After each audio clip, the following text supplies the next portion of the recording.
Maraming mga bagay sa mundo hindi mo naman gagawin dahil sa komportable siya. Ilalagay natin yung sarili natin somewhere a little close to the edge. Medyo nakakatakot dapat, tapos medyo napupush ka. And sa tingin ko yun yung ginagawa ko. I'm Clarence Garcia. I play guitars and games, maraming games. And I'm also likewise 2000.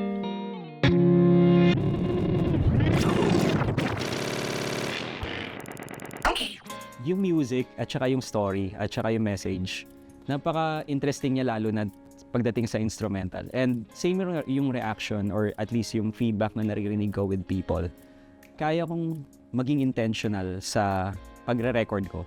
Pero lahat ng ginawa ko, lahat ng message, lahat ng gustong themes na ilagay, walang bearing once out na ang lahat. Kasi lahat yun, kapag sinabi niyang sad song to for me, then sad song yon for her. The moment na i-release mo yung music, hindi na siya sa'yo. And sa tingin ko, maganda yun. Kasi it means hindi na siya sa akin, para sa ibang tao na siya. And yun yung idea ko ng art. Gusto ko siyang i-present ng i-present and gusto kong magkaroon ng iteration siya for every person. Gusto ko angkinin mo kung ano man yun. So meron akong sarili kong version, sarili kong music video sa utak. Tapos maririnig ko na ito yung naririnig niya about it. Ito yung pakiramdam niya about it. Parang, okay. Hindi ko sasabihin na, ops, mali yan. Hindi yan canon. Parang, ganito kasi yan.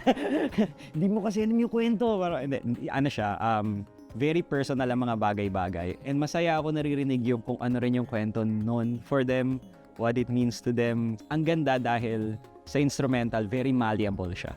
Wala siyang strict shape. Nagsimula yung likewise na music, maybe 2021. Nagsipag akong magsulat ng music during the pandemic. Walang gagawin ng time na yun eh. And well, hindi talaga nag-exist yung idea ng pagtugtog live. Di ko alam anong mangyayari. Lalabas ako ng bintana, titignan ko lang kung kailan ako lalabas talaga. Pero hindi ko alam anong mangyayaring next. So merong computer, inaral ko paano gumawa ng music sa computer. And galing ako sa isang band, Tide Edit, and band lang yung idea ko ng pagtugtog nun. So, inaral kong gumamit ng DAW, paano mag-program ng drums, paano maglagay ng bass. Medyo marunong akong gumawa ng keyboard, ng piano parts.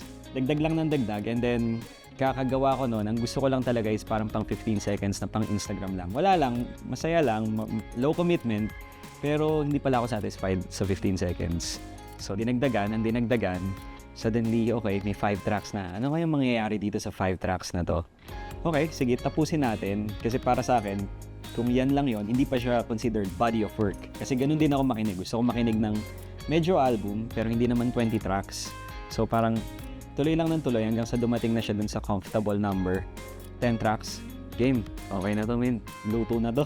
Kasi kapag hindi pa siya matapos, parang hindi ko na alam ano mangyayaring next. Baka masira pa yung computer ko. Pero dun nagsimula likewise. Actual mixing ng Tide is galing sa arrangement. Walang hack, walang kahit ano. In fact, napaka-nightmare niya i-mix. Kasi ang meron ka lang, 2 gitara, walang overdub.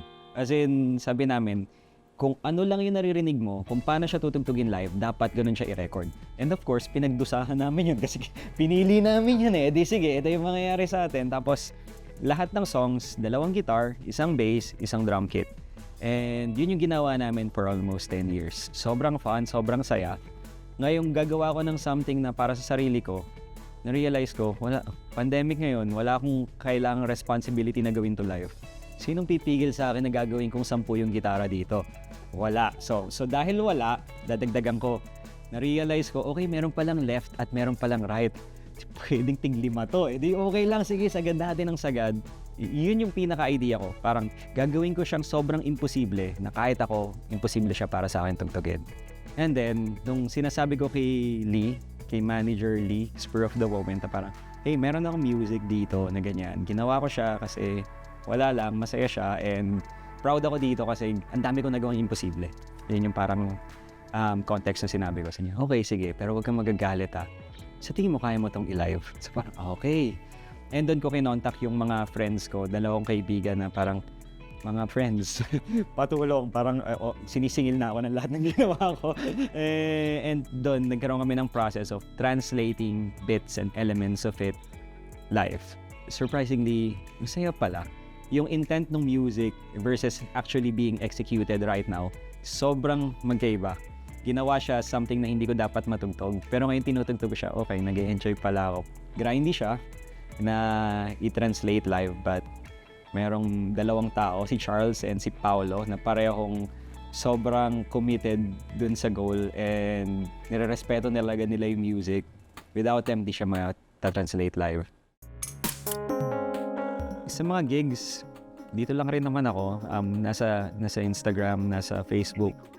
Doon lang rin naman ina-announce yung mga next shows. Gusto namin i-explore paano namin dadalhin yung music, paano namin ta-translate yung energy to a higher level. How do we translate something into another thing na relatable, lalo na sa live setting. So parang gusto kong makuha yung party vibe na yun.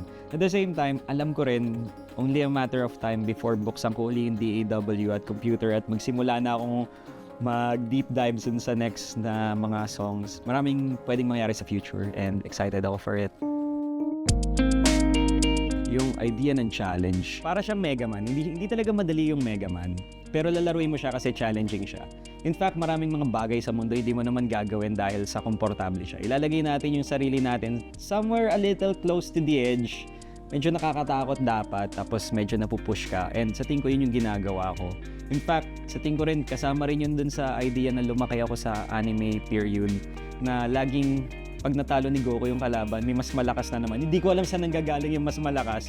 Bakit hindi sila nagkita nung nagte-training sila. Pero laging may constant na, okay, tapos ko na to, anong next? Usually yung anong next is a little bit harder than kung saan ka galing. Gusto kong gumawa ng something different, a little bit different. At the same time, alam ko, hindi rin ako makakataka sa identity ko. Parang, ando pa rin yung tunog ko eh. As someone who played with Died, yun pa rin yun. May konting kakaiba, may konting pareho. Tinatry kong hanapin yung balance between kakaiba and familiar. Sa tingin ko ito yung balance na yun at the moment. Until the next iteration, tatry ko na namang hanapin kung saan ako upo between those two opposing schools of thought. Then sana mahanap ko uli yun, yung idea na how much of it do you want to reinvent and how much of it do you want to stay the same.